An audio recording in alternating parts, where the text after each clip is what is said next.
Hello friends, welcome back to our channel Learn with Nishman. So we are continuing our second fundamental right, that is right to freedom.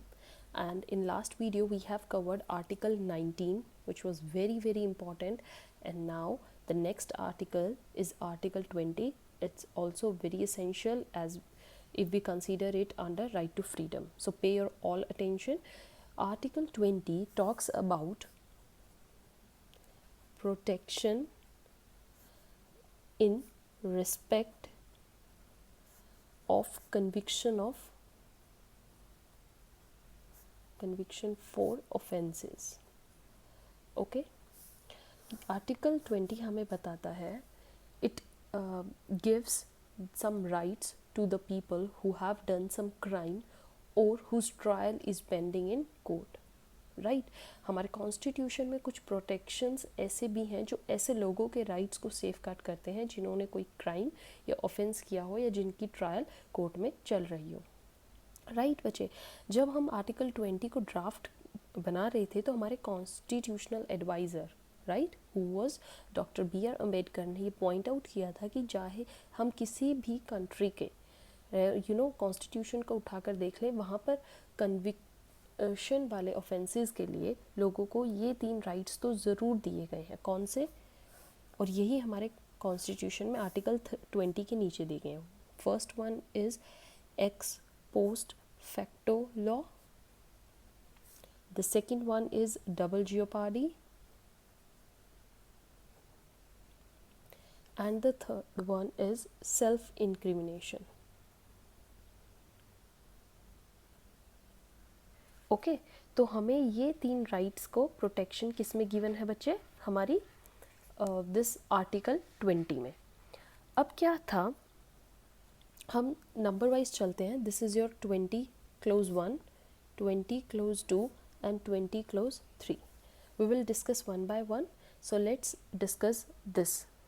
Okay, देखिए, legislature को criminal matters में retrospective laws बनाने से ये जो right है ये रोकता है.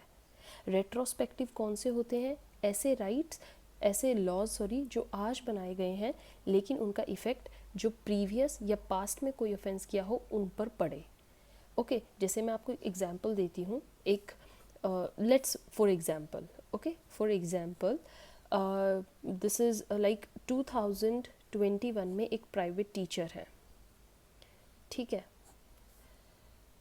ठीक, तो 2021 में प्राइवेट टीचिंग आप कर सकते हो, बट 2023 में लॉ बना कि प्राइवेट टीचर्स जो होंगे वो ऑफेंडर्स माने जाएंगे. I am just giving an example. Okay, तो प्राइवेट टीचिंग इज़ ऑफेंस. तो क्या जो 2023 से, तो अब क्वेश्चन उठता है क्या 21 वाले टीचर्स को भी ऑफेंडर माना जाएगा इस लॉ से? The answer is no. अगर 2023 से टीचर्स प्राइवेट टीचिंग करेंगे तो वो ऑफेंडर्स हैं. ठीक है, जैसे ही लॉ बना उसके अकॉर्डिंग, उसी के साथ या उसके बाद, राइट. बट जो प्राइवेट टीचर्स पास्ट में हैं वो लायबल नहीं होंगे क्योंकि at that time private teaching जो थी वो ऑफेंस नहीं थी. समझे? आपको एग्जाम्पल समझ में आया?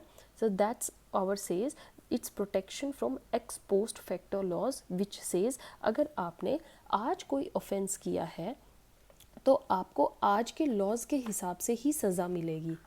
ओके, आपको उनके हिसाब से गवर्न किया जाएगा. Future laws will not future law आपको गवर्न नहीं करेंगे. जो आज का आपका लॉ है आप उसी के अकॉर्डिंग गवर्न होंगे. तो यहाँ पर जो प्राइवेट टीचर थी वो उस टाइम का जो लॉ मतलब 2021 का जो लॉ है उसी के अकॉर्डिंग गवर्न होंगी, ना कि ex post facto laws future के लॉ से, मतलब 2023 के लॉ से. समझ में आया?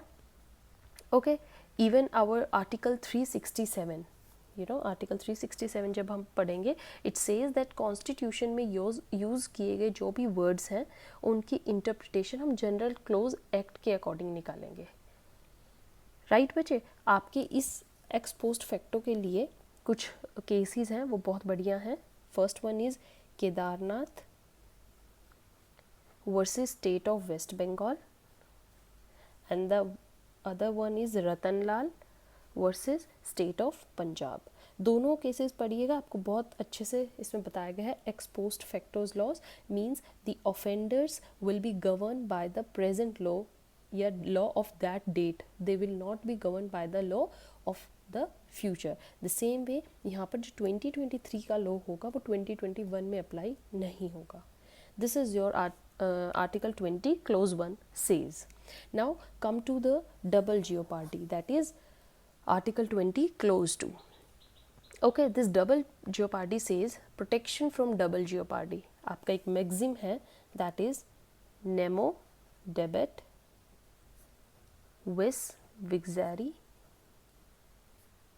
right? Nemo debet vis vixari. It means कि एक इंसान को एक ही ऑफेंस के लिए आप 2 बार सज़ा नहीं दे सकते, right? A man should not be punished twice for the same offence. इसका बहुत वेल नोन केस जो है बच्चे, that is Thomas Das versus state of Punjab. ठीक है, रीड कीजिएगा, बहुत बढ़िया हमारा ये केस था. और इसमें ये कहा गया था कि जो हमारा 20 क्लोज 2 है, इसमें प्रोटेक्शन लेने के लिए अगर आपको जियोपार्डी से मतलब जियोपार्डी की प्रोटेक्शन लेनी है तो आपको 1 must be accused for an offence. जो रिक्वायरमेंट्स थी, एक्यूज्ड होना ज़रूरी है क्योंकि एक्यूज्ड ही इस राइट को डिमांड कर सकते हैं फॉर डबल जियोपार्डी. आप ऑलरेडी उस ऑफेंस के लिए प्रोसिक्यूशन चल रहा हो. Okay, prosecution going on. And the third one, उस प्रोसिक्यूशन के रिजल्ट पनिशमेंट होना चाहिए, राइट? आपका मतलब रिजल्ट पनिशमेंट मिले. ठीक है, आप एक्यूज्ड थे, आपका प्रोसिक्यूशन चला, आपको पनिशमेंट मिली. अगर वही पनिशमेंट आपको ऑलरेडी बिफोर मिल चुकी है, then you can claim double jeopardy, right? I will give you example. Like X पर किडनैपिंग का चार्ज लगता है और उसका प्रोसिक्यूशन चल रहा है और उसे किडनैपिंग के लिए सज़ा मिल गई. तो अब वापस से इसी इंसान को उसी किडनैपिंग के लिए सज़ा नहीं मिल सकती है. Got it? क्योंकि वो ऑलरेडी उसको उस पर चार्ज कर ली गई है. But he can be tried further for conspiracies for kidnapping, right? अगर कोई दूसरा ऑफेंस है जिसके इंग्रेडिएंट्स ही बच्चे बहुत डिफरेंट हैं, राइट? तो उसके लिए उसको पनिशमेंट मिलेगी. But if the same ingredients and same offence आप उस पर चार्ज नहीं कर सकते हो, that will be a double jeopardy, right? इसका मैं आपको केस बता देती हूँ. That is Maqbool Hussain versus state of Bombay, right? Read it, you will get all the guidelines regarding what double jeopardy says and how we can claim a right of this. Okay, now your 20 clause 3 says self incrimination. So article 20 clause 3 gives you protection against self incrimination. इसका बच्चे हमारा जो maxim है वो क्या है? नेमू टेनेटर products accuser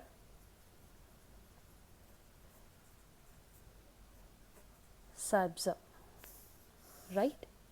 Nemo tenetur products accuser sabsa, right? What this maxim means, अगर कोई इंसान है जिस पर किसी ऑफेंस का चार्ज लगा है, राइट? ध्यान से सुनिएगा. तो आप खुद के अगेंस्ट विटनेस या एविडेंस देने के लिए कंपेल नहीं कर सकते हैं, right? You can not compel that person to give certain evidences और be witness against himself. No man should be bound to accuse himself to take protection, right? If you want to take protection under this article clause 3 ingredients are must. What? अगर आप पर कोई offence का charge लगना चाहिए, main thing, right? Offence का charge लगना चाहिए. सेकेंडली, इस ऑफेंस के अगेंस्ट आपको विटनेस बनने के लिए कहा जा रहा है, मतलब आपको खुद से बोला जा रहा है that you have to give evidences against yourself only, right? Witness. And the third thing, ये evidences आप ही के against use होंगे. जो evidence आप खुद दोगे वो आप ही के against use होंगे. Used. ठीक है, तो हमारा एक बढ़िया सा केस आता है बच्चे, आपको अच्छे से समझ में आएगा. नंदिनी सतपति वर्सेस PL दानी, राइट। तो इस केस में क्या था बच्चे, इस केस में 3 जजेस बेंच ने क्या जजमेंट्स थी, क्या मतलब उन्होंने कहा that the prohibited scope of article 23 starts from the very stage of investigation and not limited to the stage of trial. जब भी आपकी जैसे आपकी इन्वेस्टिगेशन भी स्टार्ट हो तब भी आप ये राइट क्लेम कर सकते हैं, you are not bound to give any evidence against yourself. Second जो इसमें केस में गाइडलाइन निकाली वो ये थी, द वर्ड कंपेल, यहाँ पर जो आपको कंपेल किया जाएगा it means both physical and mental compulsion. आपको कंपेल नहीं कर सकते ना फिजिकली ना mentally to give any evidence. Then third, the protection under article 23 is available at not only at the stage of this 315, जो हमारा सेक्शन 315 है CRPC का। 315 क्या कहता है, where accused appears as witness, यहाँ पे तो मिलेगा ही मिलेगा उसको प्रोटेक्शन, साथ में even at the stage of section 161 पे भी मिलेगा।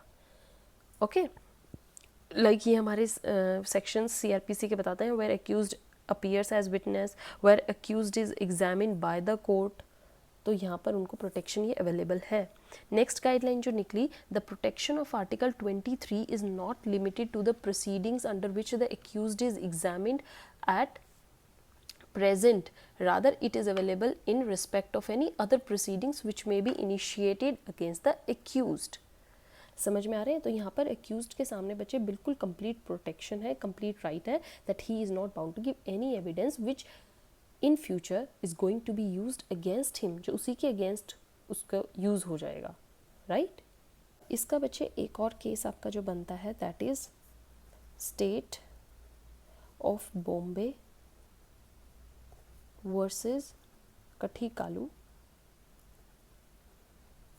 ओके, तो जो ये हमारा केस है इसमें क्या था बच्चे, इसमें ये बोला गया था the accused is required to produce some documents और to give the samples of his signature, hand writing, voice sample, blood sample etcetera. इनके लिए वो मना नहीं कर सकता। It will not be considered as an information based upon pure personal knowledge, right. Therefore prohibition of article 23 will not apply upon these, rather the prohibition applies upon compelling him to give such information which is totally within his personal knowledge, right। ऐसे कोई evidence जो सिर्फ उसे ही पता है और उसको पता है कि ये बताते ही वो खुद उसमें चार्ज हो सकता है, तो वो उनके लिए बाउंड है कि वो ना दे, ठीक है। उसका वो राइट बनता है कि he has complete right to not to compel against self incrimination. But जो ऐसी चीज़ें जिनके लिए प्योर उसे ही नॉलेज नहीं है, okay, and which is not manifest पर से, लाइक ब्लड सैम्पल्स, उसकी वॉइस सैम्पल, उसका हैंड राइटिंग सैम्पल, ये इनके लिए वो मना नहीं कर सकता है। सुप्रीम कोर्ट ने कहा writing specimen, thumb impression etcetera ये टू बी विटनेस की कैटेगरी में नहीं आती है and accused can not refuse for them, remember that. तो ये बहुत अच्छा डिसीजन था, इंपॉर्टेंट है, आप ये बता सकते हैं। तो अब आपको आर्टिकल 20 का कंप्लीट सिनेरियो समझ में आ गया है। ये हमें राइट टू फ्रीडम में स्पेशली आर्टिकल्स बनाया गया for the offenders, right, for the convictors who are charged in some offence. उनको कौन कौन से हम राइट्स दिए गए, double jeopardy, right, self incrimination का, उनको हम डबल चार्ज नहीं कर सकते हैं, उन पे सेल्फ वो बाउंड नहीं है कोई भी हमारा एविडेंस देने के लिए। And the last one ex post facto law, that the laws which are made today will be charge only them for today's law only, future के लॉ उन पर चार्ज नहीं होंगे। Okay, so this is all about article 20। Stay tuned for the next video because in next video we are going to start the very major article, right, the very important article. So just keep waiting for that article 21 and stay tuned. Till then, goodbye, thank you.